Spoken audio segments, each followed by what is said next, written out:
Hi, my name's Thea Jackson and I'm the production engineer at the Narangba Hydrocarbons waste oil refinery, and I've been with Cleanaway for nearly 2 years now.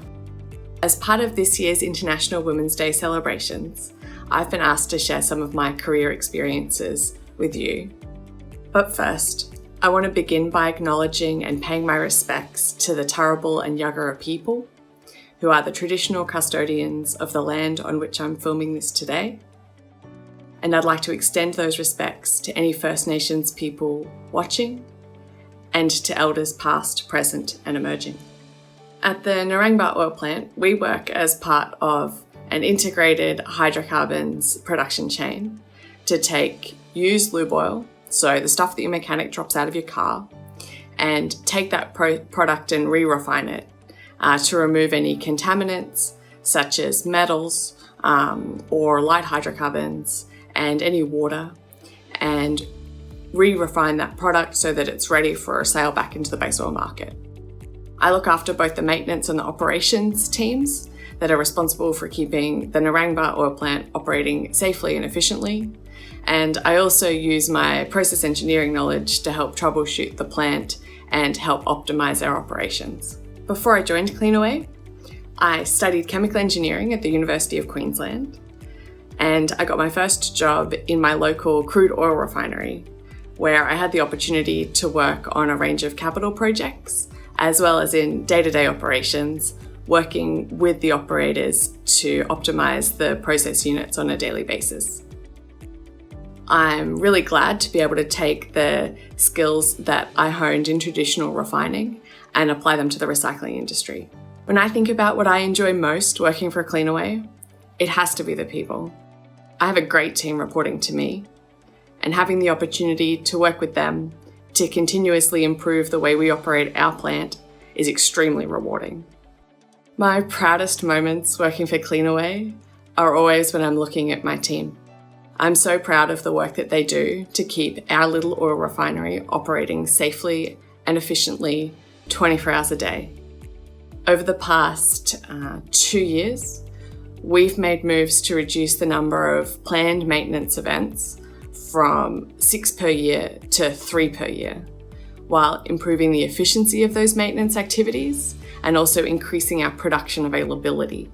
The strongest piece of advice I would have for anyone wanting to progress in their career, but particularly those not presenting to fit the typical industry mold, would be to seek mentorship. I've been extremely privileged in my career to have some really great mentors, both inside and outside my place of work. If you're not getting the support you need where you are, seek it out. There are a few networks doing some really great work in this space. One that I can recommend is the National Association for Women in Operations, or NAWU. I rate them pretty highly. The theme of this year's International Women's Day is Choose to Challenge. I think challenge is the basis for all real innovation.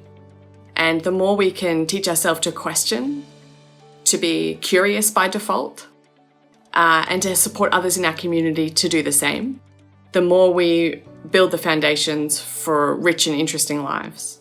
Some of the most powerful acts of inclusivity I've witnessed in the workplace have also been the simplest. When I was a young engineer, I would often struggle to be heard in meetings, even if I was the one with the information to make a decision about the problem at hand. I was really lucky that I had a few colleagues, more experienced, more male, who saw these things happening in real time and could subtly but effectively intervene and make sure that I was included and taken seriously. Those acts had real positive effects, not just for me, but also for the company I was working for. We avoided safety incidents and made better commercial decisions as a result. When we have the tools and influence to elevate and amplify voices that are not so readily heard, it is so important that we act. The woman who inspires me the most is my mum. She runs her own business that she grew as my brother and I grew up. That must have been such a scary thing, to support our small family off the back of a public art consultancy in Brisbane. But she has always been such a fierce force in my life. And I know that I draw so much of my resilience and self-confidence from her. And she continues to be just such an important sounding board in my personal and professional life. My message for International Women's Day 2021, in this time that can feel like a lot, is to remember that small acts of courage and compassion can have outsized and unexpected consequences. We are all works in progress, and the challenge is to meet each other where we are on our journeys with diversity and inclusivity, and to grow together. I choose to challenge.